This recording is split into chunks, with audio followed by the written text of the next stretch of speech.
Hari Om. Today I am present over here to introduce Mr. Mayuk Datta. Currently he is serving with ITI Mutual Fund. He started his career from Delhi University as a Bachelor of Business Studies. Specialization was marketing. His first job was in 1997 with CEAT Financial Services. After that, he came down to Pune for completing his MBA with Symbiosis. In 2002, he joined Bajaj Finance, and after that, he joined ICICI Life Prudential Life Insurance Company. For there he was around 1.5 years. After that, in 2004, he again changed the job and went into Standard Chartered MF. उसके बाद उन्होंने मेरे asset join किया, and that was his phenomenal growth story. He was instrumental in making the AUM from 246 crores to around 1,40,400 crores. वो कहते हैं कि मेरे एसेट उनकी ज़िंदगी का एक फाइनेस्ट टाइम था. After that, in Mirai Asset, actually, he was a product head. In 2023, he joined ITI Mutual Fund, and now he is serving as CBO, Product and Marketing with ITI Mutual Fund. Apart from mutual fund, he has got interest in books and technology.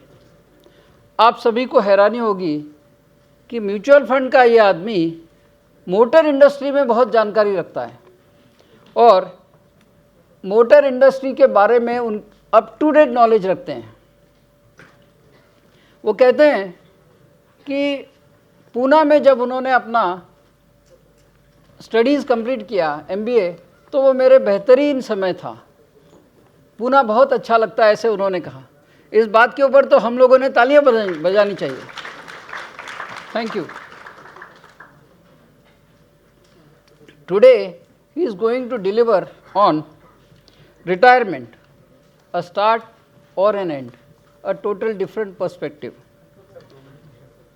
इथे मराठीमधले लोक असतील, मी सांगू शकतो जाता जाता, retirement planning हे P हळद आणि हो गोरीसारखं नाही आहे. रिटायरमेंट प्लॅनिंग हे थेंबे थेंबे तळे साचे या पद्धतीचं आहे. तहान लागल्यावर विहीर खणण्यासारखे नाही आहे, कारण विहीर खणल्यानंतर पाणी येण्यासाठी भरपूर वेळ लागतो. आइए हम जोरदार तालियों से श्री मयूख दत्ता जी को यहाँ इनवाइट करेंगे. Thank you. पीफा का 10वां साल का ये आईपी का आयोजन है. इट्स अ बिग इवेंट कि 10 साल तक आप एक अच्छा काम करते हैं तो ऐसे आपका हॉल भरता रहेगा. So the big round of applause to the whole पीफा टीम टू अरेंज दिस.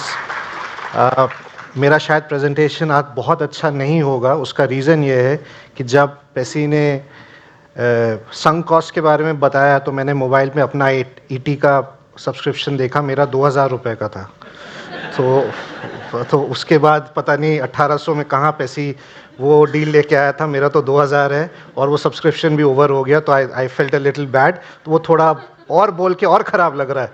तो लेट्स सी तब भी उसके बाद कैसे ये पीपीटी अच्छा हो सकता है. So that's how I am setting. ये बोल के मैंने क्या किया आपको पता है, मैंने आपका एक्सपेक्टेशन और नीचे कर दिया. इसके बाद प्रेशर मेरे पे नहीं है. तो जब ये डिस्कशन चल रहा था कि इस प्रेजेंटेशन में हम क्या बात करेंगे क्या नहीं, ऑलरेडी टाइम देखिए स्टोरी बताने में, अपना बैड लक बताने में 1 मिनट चला गया. तो मेरे को बताया गया था कि रिटायरमेंट के बारे में बात करो. अब उनको शायद बाल देख के या चेहरा देख के लगा हो कि ये रिटायरमेंट के लिए बिल्कुल ठीक आदमी है, यही बात कर सकता है रिटायरमेंट के बारे में, जो इसके थ्रू गुजर रहा है वही बात करेगा इसके बारे में. तो मैंने कोशिश करी है कि आपको ज़्यादा स्लाइड्स में मैं बोर नहीं करूँगा, बट टेल यू अबाउट कि ये बिगनिंग है, एंड है, क्या है.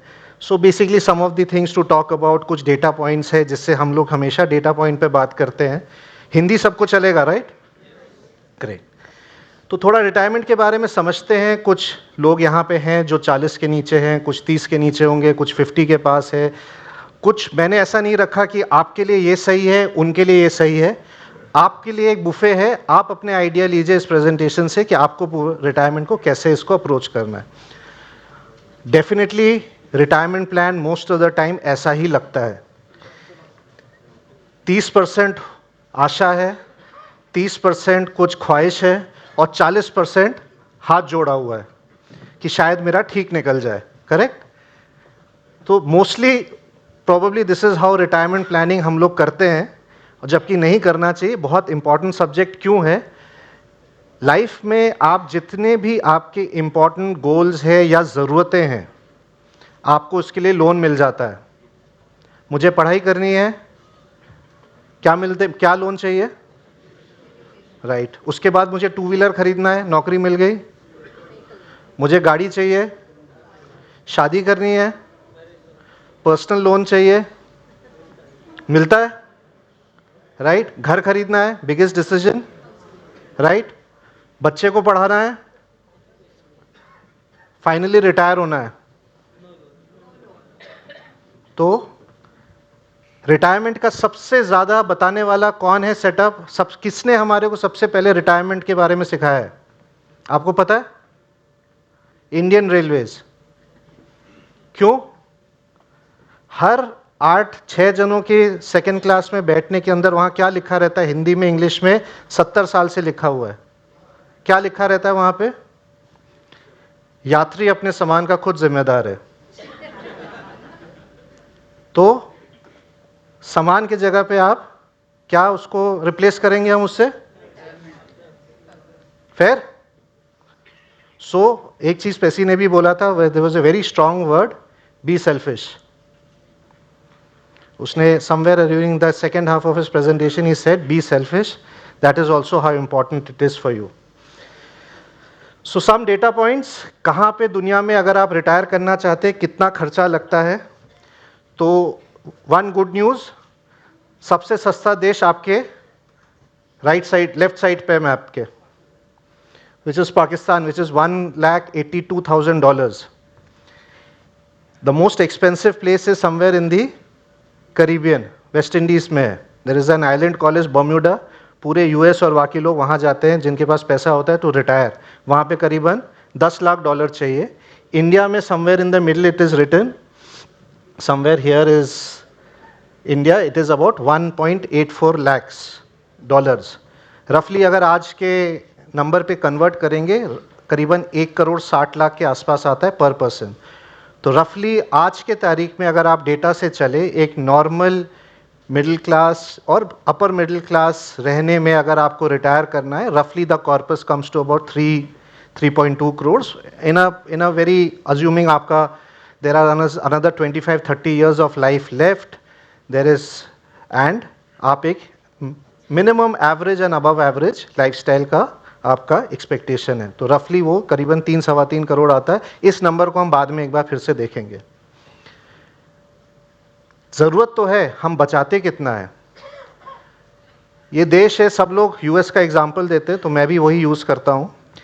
35 करोड़ की आबादी में उनका रिटायरमेंट के लिए सेविंग $35 ट्रिलियन का है.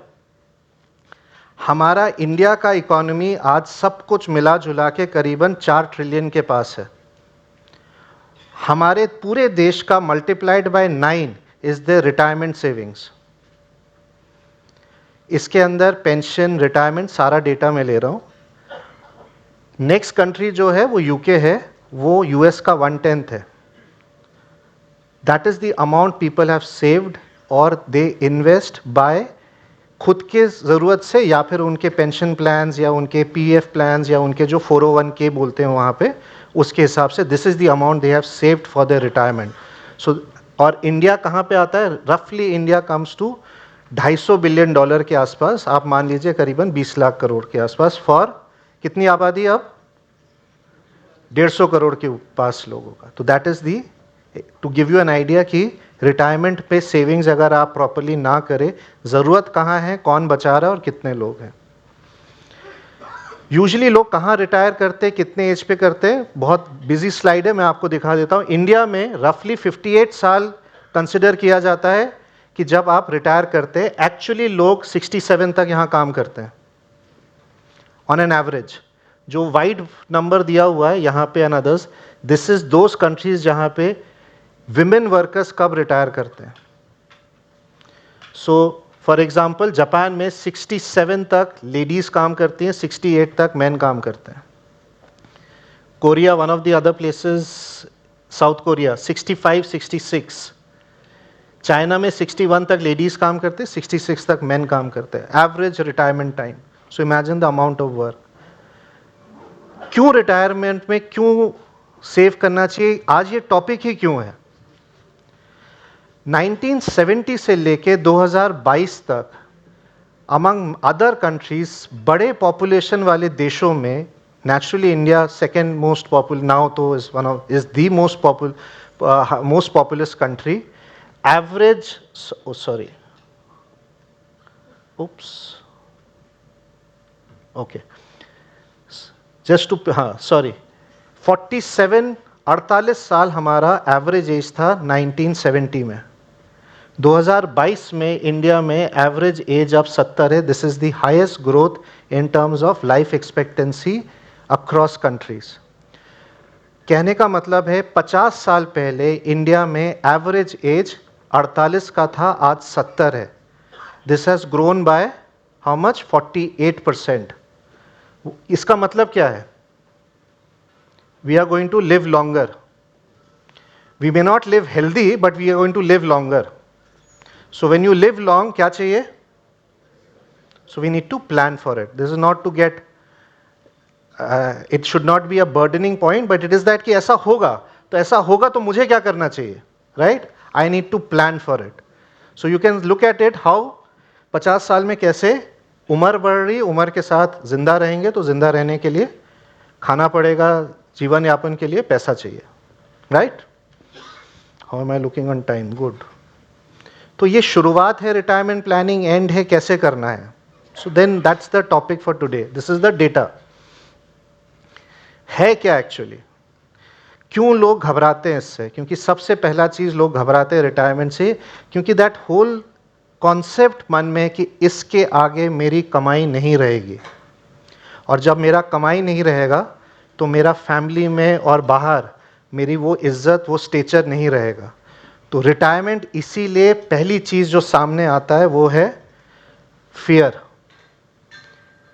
पैसे की एक कमाना का एक सोर्स है, specially from an income point of view, fear कि जब मैं कमाना बंद होगा तो मेरा स्टेचर, मेरा जो गुरुत्व है, जो मेरा एक कमांड रखता हूँ मैं घर में, सोसाइटी में, अपने बिल्डिंग में, वो कम हो जाएगा मेरा। So that is the reason why people don't want to get into retirement discussion कि मेरे लिए नहीं है। So that is fear and adjustment कि अब से मेरी कमाई नहीं है तो मेरे घर में, बाहर समाज में मेरी क्या पोजीशन रहेगा। As I said, expectancy has gone up from, in fact even I talked about 48 in 1970। अगर आप पिछले 20 से 30 साल में भी देखें, from 60 we have gone to almost 70 right now. US में रिडंडेंसी दूसरा है कि मैं लंबा रहूंगा लेकिन मैं जो काम करता हूं उसकी ज़रूरत कम हो जाएगा। एआई के वजह से, टेक्नोलॉजी की वजह से, बैंक का क्लर्क या वो काम यूएस में कम हो गया, बंद हो गया क्योंकि टेक आ गया। तो इस वजह से लोग अब दूसरे काम में अपने आप को सीखने की कोशिश कर रहे हैं। 10 साल पहले यूएस में 65 साल की उम्र में लोग रिटायर हो रहे थे, अब वो 62 साल में उम्र में रिटायर हो रहे हैं। क्यों? क्योंकि उनकी स्किल्स और उनकी ज़रूरत कम होती जा रही है। ये चीज़ ज़्यादातर देशों में ऐसा हो सकता है, बट एक बहुत बड़ा फैक्टर है दो चीज़ों की वजह से, जो इन्फ्लेशन है और टैक्सेस, जिसकी वजह से आपको अपना रिटायरमेंट प्लान करना होता है। लेकिन एक और फैक्टर है जिसकी वजह से बड़े शहरों में रिटायरमेंट की प्लानिंग की ज़्यादा ज़रूरत है, and that can be attributed to the breakup of the joint family to the nuclear family. Please hear me out and think about it. जैसे जैसे रियल एस्टेट का कॉस्ट बढ़ता जा रहा है, घर का साइज छोटा हो रहा है। घर में 2 बच्चे थे, दूसरा घर दूसरे बच्चे के लिए है, और साथ में काम करते हुए है, नेक्स्ट जनरेशन मोबाइल हो गया, शहर छोड़ के गया, धीरे धीरे करके you are left to your setup. And when you, अब वो जॉइंट फैमिली, एक घर के अंदर 2 भाई के बच्चे, वो ख़त्म होता जा रहा है। बॉम्बे शहर, दिल्ली शहर जैसे, और नेचुरली पूना में भी अब आप फ्लैट में रहते हैं। जब आप इंडिविजुअल 2 कपल्स, एक कपल वाला घर होता है, अपने आप रिटायरमेंट प्लानिंग आता है, क्योंकि अब घर में कोई और नहीं है to take care. And then again Indian railways क्या बोलता है? यात्री अपने सामान का जिम्मेदार है। Because today, think about it, has real estate and cost of real estate made our house shrink? And therefore जैसे ही उस घर में उस टाइम पे हम 2 जने 3 जने रहते हैं, do we need to plan for retirement or not? This is also one of the things which is driving. I hope you agree, disagree? Thank you. So why should you start early? This is for the younger people. First is that जो पहले शुरू करता है उसका सबसे बड़ा फायदा क्या है? समय। समय सबसे बलवान है। आपके रिटायरमेंट, आपकी हर चीज की प्लानिंग के लिए first of the block. You may start small, you will still win. Why? क्योंकि आपने पहले शुरू किया। आज के तारीख में लोगों को घर, पैसा अपने तरफ से मिलेगा, तो स्लोली रिटायरमेंट के लिए लोग प्लान नहीं करते। बोलते रिटायरमेंट में मैं दुनिया नहीं घूमना चाहता, मैं अभी मेरे हाथ पैर चल रहे, मैं अभी दुनिया घूमना चाहता हूं। So people will also spend on accumulating experiences. लेकिन सबसे पहला चीज क्या होता है? इमरजेंसी फंड भी होना चाहिए, क्योंकि रिटायरमेंट के साथ जब चीज़ें ऐसी होंगी जिसके बारे में हमने नहीं सोचा है, उसके लिए कौन प्लान करेगा? ऑल्सो इम्पॉर्टेंटली इज, सब लोग सोचते हैं कि मार्केट का रिटर्न कहाँ देगा, किस इंस्ट्रूमेंट में पैसा लगाओ, वो तो तुमने अब तक बताया नहीं, 10 मिनट हो गया प्रेजेंटेशन के। But actually what you need to plan for is inflation क्या होगा, मुझे टैक्स क्या देना है। जस्ट बिकॉज मैं रिटायर कर रहा हूँ इसका मतलब ये नहीं कि मुझे टैक्स नहीं देना पड़ेगा। मोस्ट इंपॉर्टेंटली, जो भी पेपर में कहीं पे भी इन्फ्लेशन का रेट छप के आता है, वो मेरे बच्चे के स्कूल फीस में वो लागू नहीं होता, वो अलग ही अपना चाल चल रहा है। हॉस्पिटल के और आपके डॉक्टर का बिल इज नॉट दैट 5.5 और 6% इन्फ्लेशन जो पेपर में इकोनॉमिक टाइम्स में छपता है, वो अलग इन्फ्लेशन चल रहा है, right? And I always give this classical example. Uncle है पूना में, स्कूटर से निकलते हैं, अपना एफडी जाके रिन्यू करते 7% में, और वापस आते वक्त टमाटर खरीद के लाते। पिछले साल 60 में खरीदा था, अभी 80 में खरीदा, बट एफडी अगर 8% में अगर रिन्यू कर लिया, feels very nice. You understand what I am trying to say? जो हमारे घर का इन्फ्लेशन है वो 15-20% है, बट एक्चुअली जो हमारे इन्वेस्टमेंट का इन्फ्लेशन है वो कहीं ना मेरे टैक्स को पूरा कर रहा है, ना मेरी ज़रूरत को पूरा कर रहा है। So how can you do that? इसमें से जो पहला पॉइंट जो मैं हमेशा बोलता हूँ, and I will cover this at the end also, is segregation. आप अपने खर्चे और ज़रूरत को प्लीज़ एक जगह पे लिखिए और करिए कि कौन सी चीज़ें आपको क्लियर कट रिकरिंग नीड्स हैं, और रिकरिंग नीड्स के लिए आपका कैश फ्लो अलग होना चाहिए, और रिटायरमेंट और जो 20 साल 30 साल बाद पैसा चाहिए उसके प्लानिंग अलग होना चाहिए। एंड प्लीज़ इंश्योर कि छोटे ज़रूरत के वजह से जो इमीडिएट ज़रूरत है, जो वो कैश फ्लो है, वो न्यूसेंस है, उससे आप पुराने जो आपके लॉन्ग टर्म में एंड में 60 साल 50 साल की उम्र में चाहिए, उस कॉर्पस से आप वो ना निकालें, एंड जो चीज़ आज की ज़रूरत है उसको रिटायरमेंट का ना माने। And I will elaborate on this with an example at the end, so just stay with me and I am leaving this thought process कि सेग्रीगेशन, बकेटिंग करना बहुत ज़रूरी है लाइफ में। Second is asset allocation. आप सब investor रहे हैं या देखा है, एंड अदर्स, बेसिकली आपकी क्या ज़रूरत है, कब कौन सा पैसा आपको चाहिए, उसी से आपका एसेट एलोकेशन निकलेगा। मुझे 30 साल बाद कुछ पैसा चाहिए, उसको मैं सेविंग्स बैंक में नहीं रख सकता, और जो मुझे अगले महीने स्कूल का फीस या हाउस टैक्स पे करना है वो मेरा इक्विटी में नहीं हो सकता, right? That is what I am trying to say by allocation. Number 3, एक बार आपने डिसाइड कर लिया कि किस पर्पस के लिए कौन सा पैसा है, बने रहिए, अक्यूमुलेट, राइट? क्योंकि हमने क्या बोला उस स्लाइड में, समय सबसे बलवान है, correct? Agree? And fourth is, जब पैसा बना आपका, enjoy your withdrawal. You have worked hard for this. Don't be under that fear. And I'll explain that also. Ki why, what do I mean by enjoy your withdrawal? Accumulation कैसे होता है? ये सब आपके emotions हैं, and naturally Pesi had covered about emotions. I'll not cover the right side. But ये किसी एक इन्वेस्टर ने, जो कि माइक्रो कैप्स, स्मॉल कैप्स में बहुत बड़ा नाम है, उसने डाला था, उसने बोला था कि मेरा मोस्ट ऑफ द टाइम किस में जाता है इन्वेस्ट करने के लिए, I found it useful for retirement also. मेरा टाइम जाता है आइडेंटिफाई करने में कि मैं पैसा किधर लगाऊं, देन कम्स इन कि मैं किस रेट पे लगा रहा हूं, फिर मैं बाइंग सेलिंग की ज़रूरत है तो मैं ट्रांजैक्ट करता हूं, लेकिन वो कह रहा है मेरा सबसे ज़्यादा समय जाता है टू स्टे पुट, बने रहने के लिए, और बने रहने से के लिए मुझे परसिवेरेंस की ज़रूरत है। और जब परसिवेरेंस होता है, मैं इस पूरे प्रोसेस को फॉलो करता हूँ, मेरा परसिवेरेंस वापस मुझे फिर से कहाँ पैसा लगाना है उस पर मुझे वापस पुश करता है। Sounds a little technical, but कोई बात नहीं, हम सब अपने the way we manage our money उसके अंदर ये आता है, just that it looks a little technical for you. But ये अक्यूमुलेशन कैसे होता है, I have given an example, so let's talk about that example. 2000 में सब कुछ बैक टेस्टिंग होता है तो डेटा होता है, तो let's look at this data. 4 लोग थे, 4 में से 3 जनों ने 2000 में इंडियन इक्विटी मार्केट में SIP करना सही समझा और उन्होंने निफ्टी 50 में SIP किया।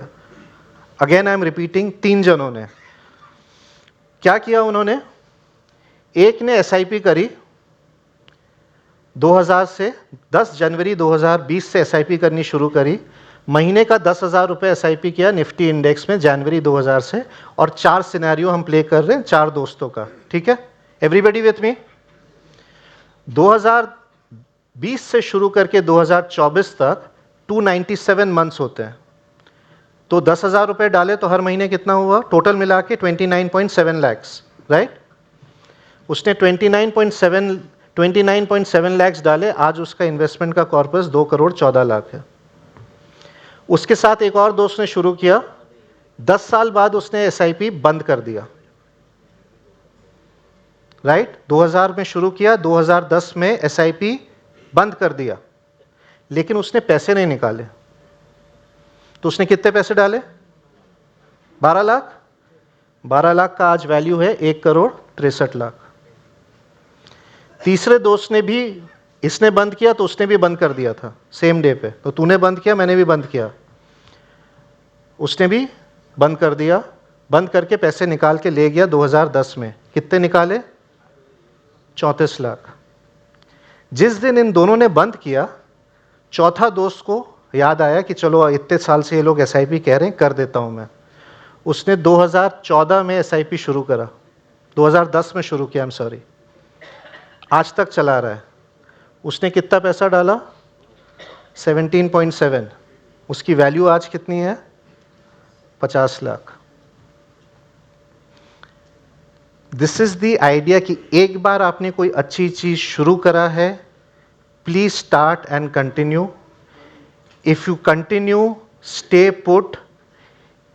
The biggest mistake is, first mistake is stopping it, the larger mistake is starting, but the larger mistake over that is starting late. तो जिसके पास टाइम है, please use time to your benefit. जिसने late शुरू किया वो सिर्फ catch up में ही चला गया है। Now I hope now you understand what accumulation means on numbers. Fair? First, so that the takeaway for you ladies and gentlemen is, अच्छी चीज शुरू किया है तो बने रहिए, शुरू ना करना is the bigger issue here. एक बार शुरू कर दिया, बने रहिए, बंद भी कर दिया तो कंपाउंडिंग के लिए वेट करिए, क्योंकि समय सबसे बलवान है, आपको उसी से रिटर्न आता है, अमाउंट से नहीं आता। That's the first thing.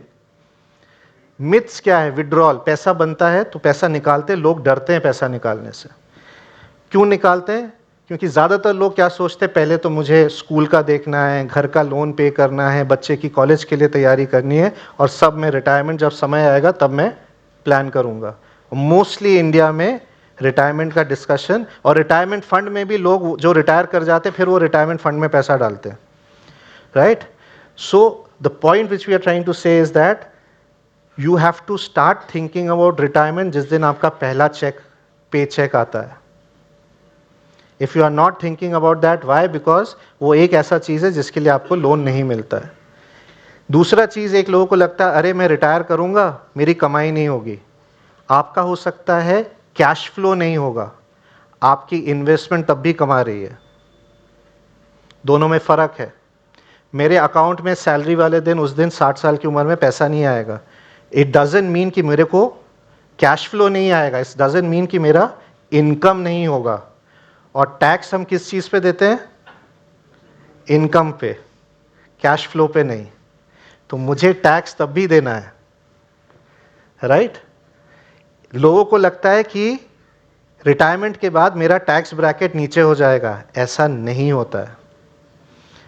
Please check yourself कि आपकी कमाई, आपकी सेविंग्स, आपकी सारी जो आपकी संपत्ति है उसके ऊपर आज भी आप वो टैक्स दे रहे हैं, which is what you were paying when you were earning, correct? So you need to keep that in mind. So withdrawal के बारे में बात करते हैं। Financial portfolios will continue to earn returns even if you are not earning. तो आपने जहाँ पैसा लगाया वो अभी भी कमा रहा है, आप शायद सैलरी से नहीं कमा रहे हैं, राइट? लोग ये सोचते हैं मुझे कहाँ पैसा लगाना चाहिए। जो सबसे इंपॉर्टेंट फैक्टर सब इन्वेस्टमेंट डिसीजन के अंदर लोग जो मिस करते हैं वो ये है कि मुझे इन्फ्लेशन बीट करना है, टैक्स बीट करना है, मुझे पड़ोसी को बीट नहीं करना है। That is not my objective. जो मैंने सुबह के वॉक पे सुना है, मुझे उससे ऊपर कमाने की ज़रूरत नहीं है। मुझे पहले पोस्ट टैक्स, पोस्ट इन्फ्लेशन मुझे घर पे पैसा आना चाहिए। If that is taking care of my family and my life, I am good, right? लोग किस में डरते हैं? हमेशा इस बात से डरते हैं अरे मैं जितना निकाल लूंगा तो मेरी कमाई खत्म हो जाएगा। And I will talk about this. सबसे ज़्यादा चीज़ जो लाइफ में होता है इज़ लाइफस्टाइल इन्फ्लेशन। मुझे बड़ी गाड़ी, बड़ी घर, क्लब पे जाने का और जाने की अगर आदत हो गई तो मेरे रिटायरमेंट में उसका पार्ट होना चाहिए, क्योंकि 60 साल की उम्र में मेरा लाइफस्टाइल इधर है तो 61 पे जब मैं रिटायर कर गया तो मैं लाइफस्टाइल नीचे एडजस्ट नहीं कर पाऊंगा। So I have to plan for that. इसीलिए म्यूचुअल फंड्स में और बाकी जगह पे विड्रॉल प्लान होते हैं, सिस्टमैटिक विड्रॉल प्लान है।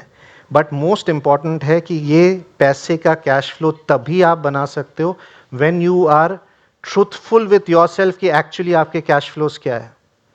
If you don't have the right estimation कि नॉर्मल में, इमरजेंसी में आपको क्या पैसा चाहिए। इमरजेंसी में मैं सरकारी अस्पताल भी जा सकता हूँ और मैं अंबानी हॉस्पिटल भी जा सकता हूँ। What suits my life style, उसके लिए मुझे प्लान करना पड़ेगा। I don't have a choice. And I've seen, and that's what I told you कि please do not worry about withdrawal. आपका पैसा है, please enjoy your money. How? I'm showing you another example. मैंने 3 करोड़ का example दिया था कि India में 2 हस्बैंड वाइफ रिटायर होंगे तो 1 लाख 3 करोड़ 20 लाख के पास। थैंक यू, कोई तो अटेंशन दे रहा है, याद है कि फर्स्ट स्लाइड में क्या दिखाया था। तो मैंने ये लिया कि 2002 में किसी ने रिटायर किया, 3 करोड़ का पैसा था। इन्होंने कहाँ पैसा लगाया? एक डेट फंड के इंडेक्स में पैसा लगाया, राइट? 3 करोड़ रुपए डाले। अगले साल, 1 साल बाद, अप्रैल 2002 में पैसा डाला था डेट फंड में, डेट इंडेक्स में। 1 साल बाद 1.5 लाख रुपए महीना पैसा निकालना शुरू किया, करेक्ट? 1 साल बाद 2003 से पैसा निकालना शुरू किया। ये इंडेक्स अगर कोई इंटरेस्टेड है तो नीचे लिखा हुआ है, क्रिसिल कॉम्पोजिट डेट एक इंडेक्स होता है। अक्टूबर 2024 तक हर महीने पैसा निकालते गए। 3 करोड़ डाला, आज तक उन्होंने 3 करोड़ 88 लाख 50 हज़ार विड्रॉ कर लिया है। वैल्यू ऑफ द इन्वेस्ट आज भी 4,83,00,000 है, और इसमें मैंने इक्विटी नहीं लिया है। इक्विटी जब मैंने एग्जाम्पल लिया था, ये नंबर कुछ अजीबोगरीब जा रहा था, मैं और मेरी टीम हम लोग आपस में बात करें, ये नंबर दिखाने लायक नहीं है, पिटेंगे वहाँ पे कि कुछ भी है, तो इसलिए नहीं किया है। Point I am trying to say is that डरिए मत। अगर आपने बचाया है तो अपने इंडिया पे आपके इन्वेस्टमेंट डिसीजन में अपने एडवाइज़र के साथ बैठिए, देयर आर वेज। इसमें एक कैच है, गलती है, और वो आप नहीं अगर आप नहीं बोल रहे हो तो फिर you are being lenient with me. आप बोलोगे 1.5 लाख रुपए 2002-03 में निकालता था, आज भी थोड़ा ना मेरा खर्चा 1.5 लाख में निकलेगा। इन्फ्लेशन भी होता है ना, मुझे हर साल थोड़ा एक्स्ट्रा निकालना पड़ेगा। मैंने वो डाला नहीं है, आई डिड दैट आइटरेशन। अगर आप हर साल 5% से बढ़ाते हो, then this amount comes down, this is still about 60 to 70 lakhs। So what I am trying to say कि अगर आपने बचाया है और सही प्लानिंग करी है तो एंड के लिए मत डरिए। Please express your self, enjoy your withdrawals, enjoy your money, you have worked hard for it. वापस आता हूं मेरे लास्ट पॉइंट पे, सेग्रीगेशन। तुम इतनी देर से कह रहे हो वो क्या है? बेसिकली आपका फ्रिज का बोर्ड है कि हर खर्चे के लिए आपका अलग होना चाहिए। मुझे शॉपिंग के लिए कितना चाहिए, हॉलिडे के लिए कितना चाहिए, मूवी देखने के लिए क्या चाहिए, मुझे गार्डनिंग के लिए कितना चाहिए, गाड़ी, रेंट, खाना, घर, इन्वेस्टमेंट, सेविंग्स, डोनेशन, टैक्सेस, उसका आपका सेग्रीगेट होना चाहिए। जब आप क्लियर होंगे, आपका प्लान और आपका एडवाइज़र आपसे 3 गुना ज़्यादा क्लियर होगा। You have to be clear because you have to bear your heart out कि ये मेरे खर्चे हैं, ये मेरी लाइफस्टाइल है, इतना मैं कॉम्प्रोमाइज़ कर सकता हूँ या कर सकती हूँ, बाकी पे I can not compromise, and which is fair, there is nothing wrong in that, right? So you can have a look through it. Asset allocation is the by product of segregation. आपने एक बार segregate कर लिया, आपके खर्चे क्या है, कुछ महीने के, कुछ साल के, कुछ क्वार्टरली, राइट? और फिर हर इन्वेस्टमेंट के अगेंस्ट आपने ईयर मार्क कर दिया कि उसका पर्पस क्या है। ये पैसा मेरा एफडी का मेडिकल इमरजेंसी के लिए, ये पैसा मेरा विड्रॉल घर चलाने के लिए, ये पैसा मैं डोनेशन आश्रम में दूंगा। Nothing wrong in that, every year I will give it to there, पर remember the purpose when the noise affects you. आपने पैसा डाला और बाजार और न्यूज़पेपर, जैसे दिखाया था अभी पूरा प्रेजेंटेशन में कि ये हो रहा है, एफएनओ चल रहा है, रियल एस्टेट ऐसा है, कान में रुई डालिए और रिमेंबर कि ये पैसा मुझे किस काम के लिए मैंने डाला था। Mentally spend from the bucket when it is meant for the purpose. जिस वक्त जिस चीज़ के लिए पैसा है उसमें करिए, and don't break all the eggs before time. Please अपना इन्वेस्टमेंट, अगर आप if you are vegetarian then please ignore the last statement, but don't break your eggs before that time. Investment वहीं पे है जो उस समय के लिए है। So what is the first thing? You have to be clear about the assessment of all your needs, what is your desire and what cash flows you need for it. That is the first step. क्या outflow चाहिए मुझे retirement के time पे? Then you have to assign an amount for all your planned and unplanned needs. Risk is what is left after everything which you have planned for in life. How much time do you have to retirement? कितना income बढ़ेगा, कितना cost बढ़ेगा, escalation क्या है, inflation क्या है, plus extra क्या है। And fourth is avoid cross pollination, मतलब इधर का इन्वेस्टमेंट से वो नीड पूरा नहीं होगा और उसके इन्वेस्टमेंट से ये पूरा नहीं हो सकता। And I will explain it in the last thing. जितने लॉन्ग टर्म रिक्वायरमेंट है उसको लॉन्ग टर्म सोल्यूशन से क्लोज करिए, और जितना आपके शॉर्ट टर्म रिक्वायरमेंट है उसको लॉन्ग टर्म इन्वेस्टमेंट से पूरा नहीं हो सकता। शॉर्ट टर्म प्लान से short term needs problem solve होंगे और लॉन्ग टर्म इन्वेस्टमेंट से लॉन्ग टर्म रिटायरमेंट पूरा होगा ना। I again, and this is the example I am saying, I want your 2 minutes of your attention to explain what I am trying to tell you. ये मैंने एक example लिया ये बताने के लिए, जब आप लॉन्ग टर्म इन्वेस्टमेंट से शॉर्ट टर्म रिक्वायरमेंट पूरा करते हो क्या होता है। एक आदमी ने 10 लाख रुपए डाले रिटायरमेंट के लिए और उसने पैसा डाला इज इन 2000 में, उसने इक्विटी में 10 लाख रुपए डाले ये सोच के कि जब मैं रिटायर हूँगा तब मैं ये पैसा निकालूंगा, 2030 में मैं रिटायर होने वाला हूँ, अभी 10 लाख है, मैं रिटायरमेंट के लिए इंडियन इक्विटी में मैं डाल के भूल जाता हूँ। उस 10 लाख का वैल्यू आज 1,53,00,000 है, निफ्टी में पैसा डाला था।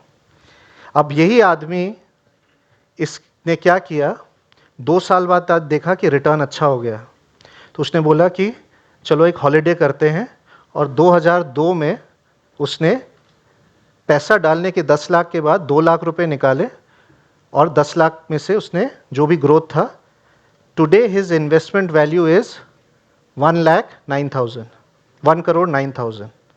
तो जो 2 लाख की छुट्टी थी वो कितना पड़ा रिटायरमेंट से? 44 lakhs is the cost of his retirement. This is segregation. अगर उसने 2 लाख की इन्वेस्टमेंट अगर कहीं और रखा होता जिससे कि उस टाइम मीडियम टर्म में शॉर्ट टर्म में कवर करता, तो उसको अपने रिटायरमेंट से 2 लाख का, ये आज उस टाइम 2 लाख का इंटरनेशनल ट्रिप था, आज वो 2 लाख रुपए का आईफोन है। World hasn't changed. यही आदमी ने फिर 3 साल बाद बोला अरे पैसा अच्छा बन गया 2005 तक, ये बढ़िया है। उसने बोला गाड़ी का डाउन पेमेंट कर देते हैं, स्विफ्ट लेता हूँ, 2005 में स्विफ्ट लेता हूँ, 6 लाख की गाड़ी है, 3 लाख अपनी जेब से देता हूँ। कितना हो गया? 1,17,000, 1,17,000। गाड़ी कितने की पड़ी? 36 लाख की। फिर 2010 में ना चाहते हुए घर में एक इमरजेंसी हुआ, 5 लाख रुपए हॉस्पिटल के लिए निकालने पड़े। 10 लाख का वैल्यू अब कितना बचा? 1,27,000। इमरजेंसी कितने का पड़ा? एक उसके दोस्त ने तीनों चीज़ें कर लिया, 2 लाख भी निकाला, 3 लाख भी निकाला, और 5 साल बाद 5 लाख, 10 साल बाद 5 लाख, पूरा जो 10 लाख लगाया था 10 साल बाद निकाल दिया। अब उसका पैसा कितना बचा? 46 lakhs. So this is what I am trying to tell you is, this is the concept of segregation. अगर आपके पास शॉर्ट टर्म इमरजेंसी और इन चीज़ों के लिए अलग प्लान है तो लॉन्ग टर्म प्लान को छेड़िए मत। Don't break your eggs before the time. तो this is the concept of bucketing. आपके पास गोल बेस्ड बोलिए या जो भी बोलिए, नुकसान क्या है? जिस काम के लिए आपने पैसा डाला उसी काम तक रुकने से पहले अगर आप उसको छेड़ते जाएंगे तो एंड में जो इस काम और जिस पर्पस के लिए आपने पैसा डाला था वो हुआ ही नहीं आपके लिए। This is segregation, this is exactly bucketing with a purpose. अगर यही आदमी का अगर एक एफडी होता, एक डेट फंड में पैसा होता, तो वो अपने लॉन्ग टर्म की रिक्वायरमेंट से शॉर्ट टर्म के कैश फ्लोस का ध्यान, उसको वो छेड़ नहीं सकता था, यहाँ से उसके पैसे बन जाते। फाइनली क्या हुआ? जिस पर्पस के लिए उसने पैसे, क्योंकि उसने सब कुछ इक्विटी में डाला, तो वो वहीं से जब निकालता है तो ना उसका कंपाउंडिंग बना, ना मेरे एडवाइजर मित्र का भी कंपाउंडिंग नहीं बना। Right? This is why you should have separate bucketing for separate investments. और रिटायरमेंट के लिए बहुत ज़रूरी है, क्योंकि क्या करते हैं हम, डालते वक्त सोचते हैं रिटायरमेंट के लिए, फिर अचानक कुछ और खर्चा आ जाता है, बोला जहाँ डाला वहीं से निकालो, और जब वहीं से निकालोगे आप तो कहाँ से कंपाउंडिंग होगा? So the question isn't at what age do you want to retire, it is at whether you have accumulated the income to retire. And it is not that you retire from something, you actually retire into something, if you are able to capture that. And do not go to your advisor saying this कि मैं Friday को retire होने वाला हूँ, now is the time for you to become a legend. What is your instant noodle plan for to retire, right? So I retire, so this is a conversation happening on Monday that I am retiring on Friday. Now here is the chance to become a legend. Please don't try this. Thank you so much.